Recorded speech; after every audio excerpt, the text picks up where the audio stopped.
how are you today? Make yourself comfortable because this could potentially be a long video. But today I'm going to be talking about the books I've read for this quarter. So this is my second quarterly book video of the year. You can check out the first one. I'll put it up in the cards and in the description box in case you haven't seen it yet. But I decided for this year, instead of just doing 2 book videos throughout the year, I would do it quarterly, and it's a good thing I decided to do that because I'm reading more this year than I ever have before. So I believe the last video I shared I had read 10 books, some of which were shorter books, but this time around I got my reading on because I think I've read 12 books this time around.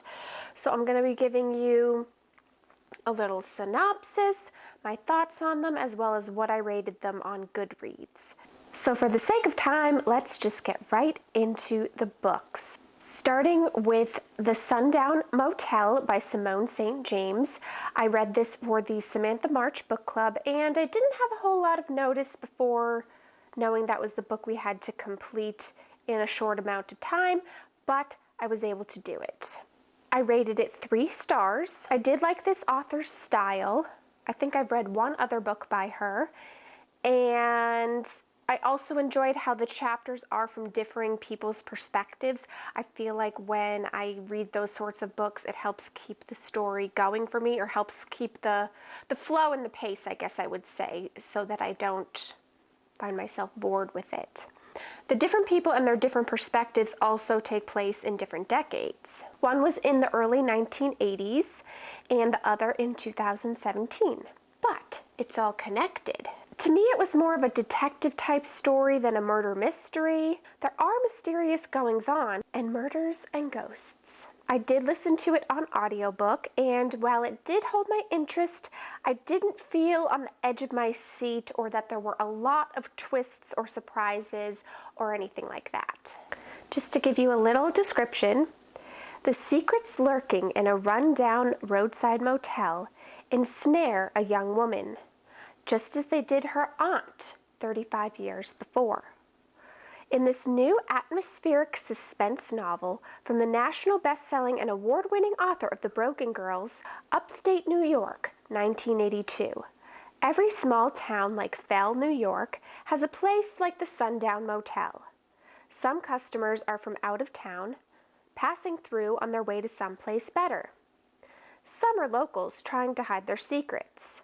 So I don't want to get too deep in the description, but if you like detective stories, mysteries, the 1980s, or books that jump time periods like that, or have the chapters each from a different perspective, you might enjoy this one. Then I think on the end of my last video, I told you I was reading Bridgerton, and I did. I read the first 3 books of the Bridgerton series, so they call it Bridgerton Collection Volume 1, and it has books 1 through 3. I read all of them, so I don't know if you'd count that as one long book or 3 separate books, but I rated it 4 stars. I read it before watching Season 2, so I saw Season 1 without having ever read the books, and I saw Season 2 now having read the first 3 books. Enjoyed it. I probably won't get into a description just to save a little time, but if you like the show Bridgerton, I really think you would like the books. They are slightly different than the TV show. The TV show has added characters, taken liberties, that sort of thing, but I still really enjoyed the books. I'm a little disappointed because I did like book 3, which is about Benedict, but I found out that for the next season of Bridgerton, they're going to be doing it about Daphne and Colin, which I do understand, but I hope that at some time they go back and revisit Benedict's story. And I will now have to read Colin's story before the new season, whenever that's going to be. I have a while, so.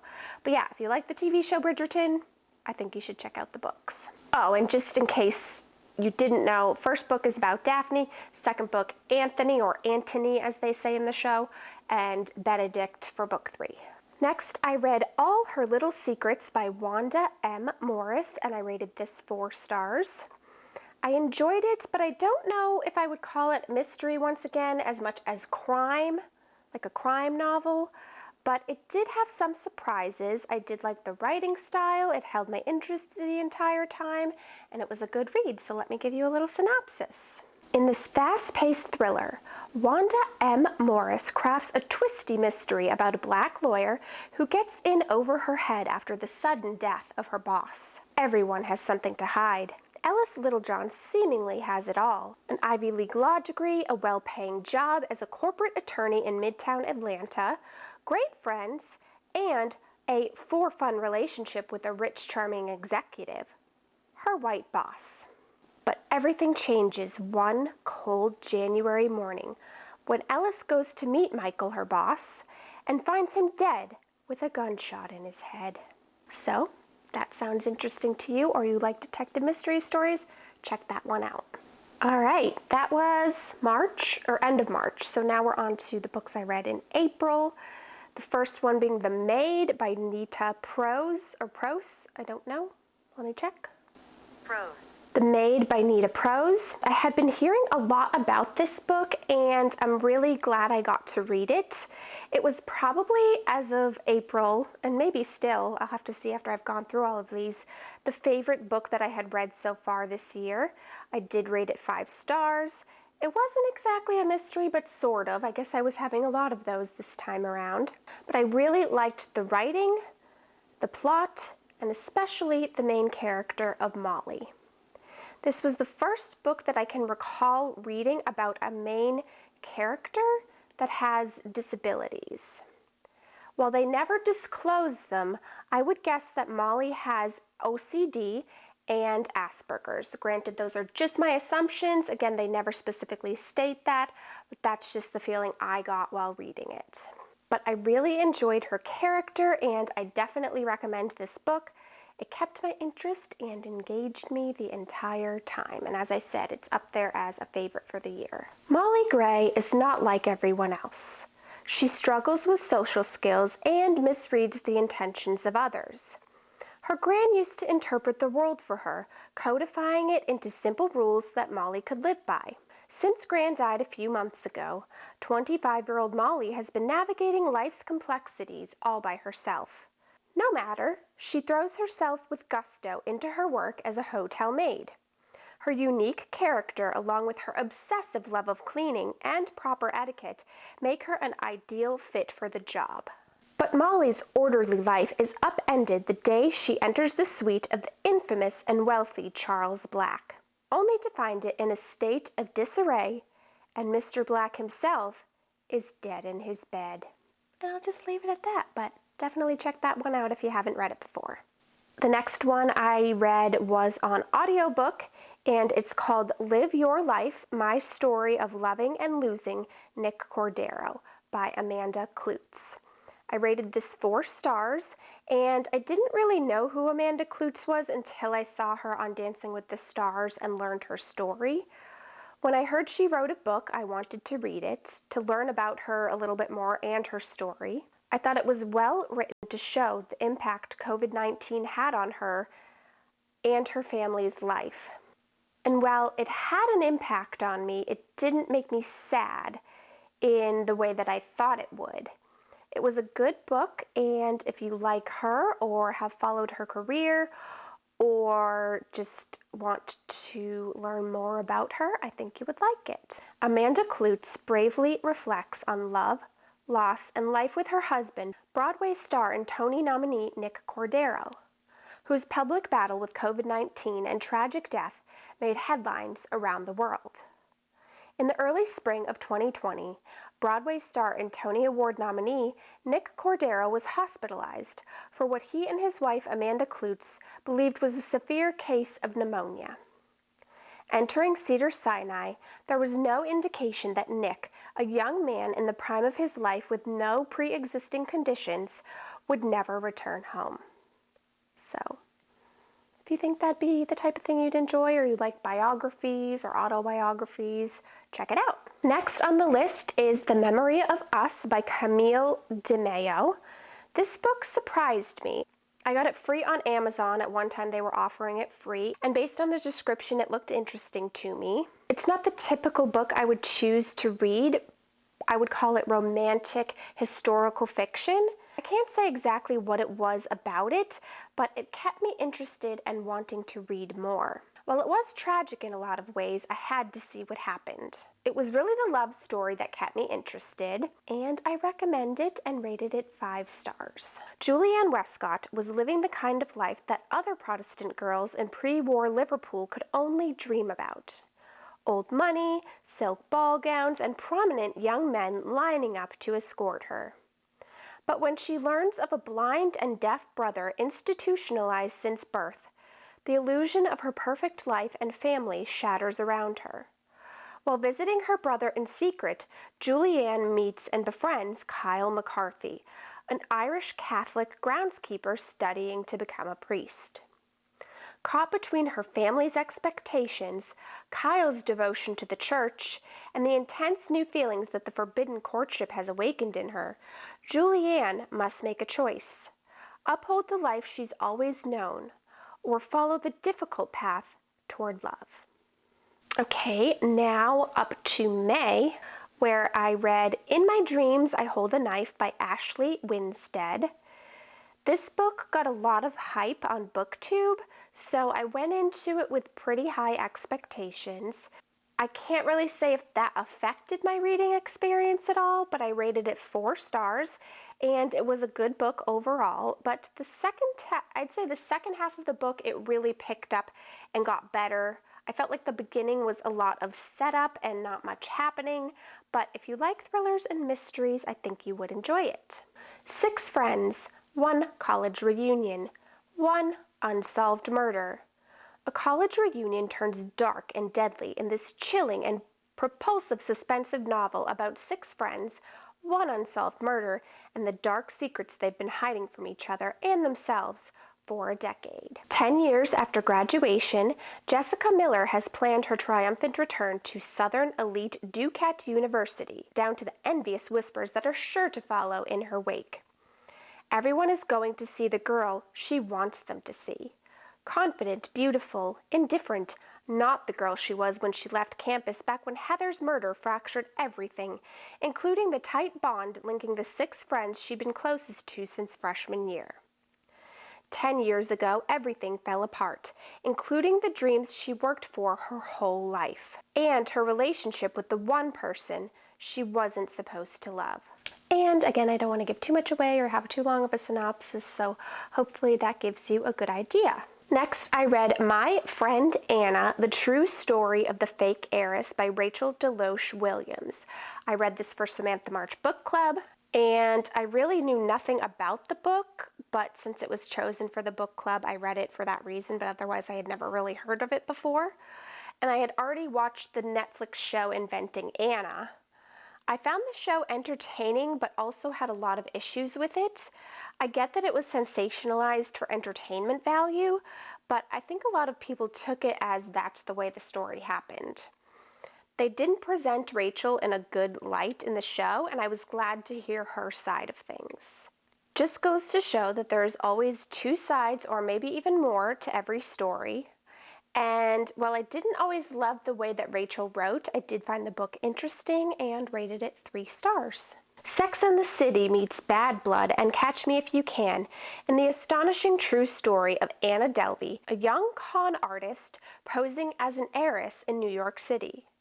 As told by the former Vanity Fair photo editor and friend of Delvey's, who was scammed out of more than $62,000 and is featured as a character in the Netflix series Inventing Anna. Next on the list of books I read was The Club by Ellery Lloyd. This was a Reese's Book Club pick, and I've enjoyed other picks from her, so I thought I would give it a try. I don't know, again, if I could describe it as a mystery, but it was suspenseful, and it had secrets intertwined throughout it. I rated it 4 stars, and I enjoyed reading it, even though I didn't find the characters to be particularly likable, but it held my interest, and I definitely wanted to finish it to see what happened. Everyone's Dying to Join. The Home Group is a glamorous collection of celebrity members clubs dotted across the globe. where the rich and famous can party hard and then crash out in its 5-star suites, far from the prying eyes of fans and the media. The most spectacular of all is Island Home, a closely guarded, ultra-luxurious resort just off the English coast. And its 3-day launch party is easily the most coveted A-list invite of the decade. But behind the scenes, tensions are at a breaking point. The ambitious and expensive project has pushed the home group's CEO and his long-suffering team to their absolute limits. All of them have something to hide, and that's before the beautiful people with their own ugly secrets even set foot on the island. Now up to June, which you'll be seeing this video go up in June, but these are the ones that I've read up until the date of this recording. The first one in June was an audiobook called The Deep, Deep Snow by Brian Freeman, and this was an Audible original, so I'm pretty sure you can only get it on Audible. It was a good crime detective mystery story that kept me guessing. I enjoyed the narrator and felt like the story flowed pretty well. I rated it 4 stars and would recommend it if you like audiobooks or detective and mystery stories. Deputy Shelby Lake was abandoned as a baby, saved by a stranger who found her in the freezing cold. Now, years later, a young boy is missing, and Shelby is the one who must rescue a child. The only evidence of what happened to 10-year-old Jeremiah Sloan is a bicycle left behind on a lonely road. After a desperate search fails to locate him, the close bonds of Shelby's hometown begin to fray under the weight of accusations and suspicion. Everyone around her is keeping secrets. Her adoptive father, her best friend's young daughter, they all have something to hide. Next is It Ends With Us by Colleen Hoover. Now, I had never read a Colleen Hoover book before, but I hear about them all the time on TikTok and booktube and people just raving about them, so I've been wanting to read one for quite some time, but I had to wait for it to become available from the library. And It Ends With Us is the first one of hers that I've read. I can't wait to read more from her, but I did really enjoy it. I rated it 5 stars. And it's a story about relationships and love, but it also contains domestic abuse. So if that's something that you think would bother you, this wouldn't be the book for you. Despite the heavy topic and it being sad at times, I really enjoyed it, and as I said, can't wait to read other books from her. Sometimes it's the one who loves you who hurts you the most. Lily hasn't always had it easy, but that's never stopped her from working hard for the life she wants. She's come a long way from the small town in Maine where she grew up. She graduated from college, moved to Boston, and started her own business. So when she feels a spark with a gorgeous neurosurgeon named Ryle Kincaid, everything in Lily's life suddenly seems too good to be true. Ryle is assertive, stubborn, maybe even a little arrogant. But he's also sensitive, brilliant, and has a total soft spot for Lily. And the way he looks in scrubs certainly doesn't hurt. Lily can't get him out of her head. But Ryle's complete aversion to relationships is disturbing. Even as Lily finds herself becoming the exception to his no dating rule, she can't help but wonder what made him that way in the first place.